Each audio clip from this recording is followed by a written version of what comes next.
Income tax ਵਿਭਾਗ ਦੇ intelligence ਅਤੇ ਕ੍ਰਿਮੀਨਲ ਇੰਟੈਲੀਜੈਂਸ ਵੱਲੋਂ ਹੈ ਜਿਹੜਾ statement of financial transaction filing ਅਤੇ ਈ ਵੈਰੀਫਿਕੇਸ਼ਨ ਸਕੀਮ 2021 ਤੇ ਜਾਗਰੂਕਤਾ ਹੈ ਜਿਹੜਾ ਸਮਾਗਮ ਦਾ ਆਯੋਜਨ ਕੀਤਾ ਗਿਆ। ਦੱਸਦੇ ਕਿ ਇਸ ਮੌਕੇ ਇਨਕਮ ਟੈਕਸ डायरैक्टर इंटैलीजेंस ਅਤੇ ਕ੍ਰਿਮੀਨਲ ਇੰਟੈਲੀਜੈਂਸ ਚੰਡੀਗੜ੍ਹ ਅੰਸ਼ੁਮਨ ਸ਼ਰਮਾ ਦੇ ਦਿਸ਼ਾ ਨਿਰਦੇਸ਼ਾਂ ਤੇ ਜਿਹੜੇ ਅਲੱਗ-ਅਲੱਗ ਪ੍ਰਾਵਧਾਨ ਸੀ ਨਵੇਂ ਜਿਹੜੇ ਰੂਲਸ ਸੀ ਉਹਨਾਂ ਤੋਂ ਜਾਣੂ ਕਰਵਾਇਆ ਗਿਆ।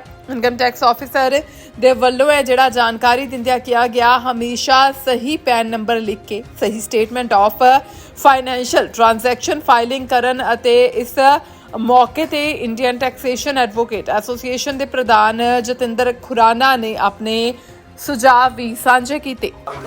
ये हमारा आउटरीच प्रोग्राम था जो director of income tax INCI Chandigarh के दिशा निर्देश से और JDIT INCI चंडीगढ़ के दिशा निर्देश से हमने आज यहाँ पर आउटरीच जिसमें हमने SR ऑफिस से ऑफिशियल्स बुलाए थे एंड कुछ प्रोफेशनल्स को भी हमने यहाँ पे इन्वाइट किया था।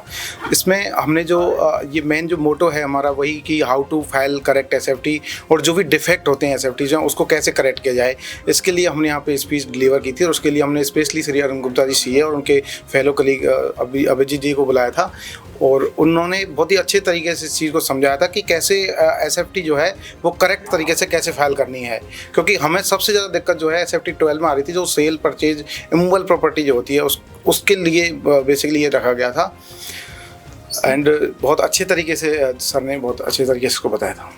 ठीक है, की कहना चाहते हो?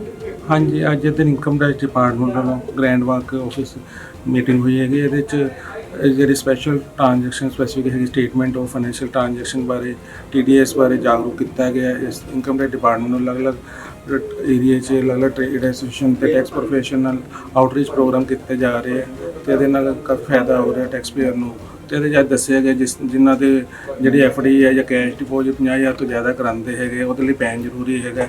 ਤੇ ਇਸ ਤਰ੍ਹਾਂ ਅਗਰ 10 ਲੱਖ ਤੋਂ ਕਿਸੇ ਦੀ ਕੈਸ਼ ਡਿਪੋਜ਼ਿਟ ਅਕਾਊਂਟ ਦੀ ਜ਼ਿਆਦਾ ਹੋ ਜਾਂਦੀ ਹੈ ਤੇ ਇਹਨਾਂ ਦੀ ਸਪੈਸੀਫਿਕ ਇਨਫੋਰਮੇਸ਼ਨ ਜਿਹੜੀ ਹੈਗੀ ਜੇ ਸ਼ੇਅਰ ਹੁੰਦੇ 10 ਲੱਖ ਤੋਂ ਜ਼ਿਆਦਾ ਇਨਕਮ ਟੈਕਸ ਡਿਪਾਰਟਮੈਂਟ ਕੋਲ ਪਹੁੰਚ ਜਾਂਦੀ ਹੈਗੀ ਹੈ। ਇਨਕਮ ਡਿਪਾਰਟਮੈਂਟ ਕੋਲ ਕਈ ਇੱਦਾਂ ਸੋਰਸਿਸ ਹੈਗੇ ਪੈਨ ਬੇਸ 'ਤੇ ਉਹਨਾਂ ਕੋਲ ਸਾਰੀ ਇਨਫੋਰਮੇਸ਼ਨ ਆ ਜਾਂਦੀ ਹੈਗੀ।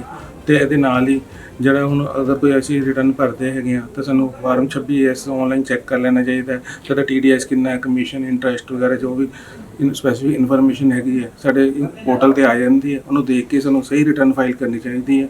ਅਗਰ ਸਹੀ ਰਿਟਰਨ ਨਹੀਂ ਫਾਈਲ ਕਰਦੇ ਤਾਂ ਸਾਨੂੰ ਟੈਕਸ ਪੈਨਲਟੀ ਤਾਂ ਲੱਗਦੀ ਹੈਗੀ ਹੈ।